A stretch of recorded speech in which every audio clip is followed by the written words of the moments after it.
Şükür sənə Allah'ım, bugünümə, sabahıma. Ürəyimdə bir ümid var, sən baxırsan halımıza. Şükür sənə Allah'ım,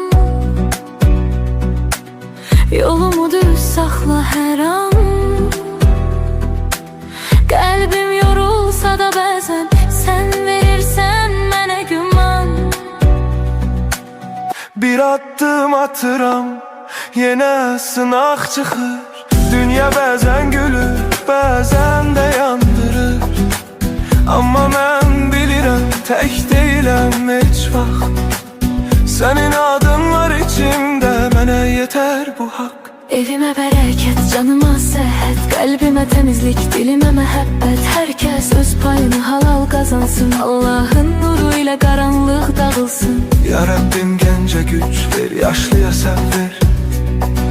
Qəmli olan ürəklərə biraz rahatlıq ver. Kim yorulub, kim ağlayıb, kim tək qalıbsa, sən çatdı köməyini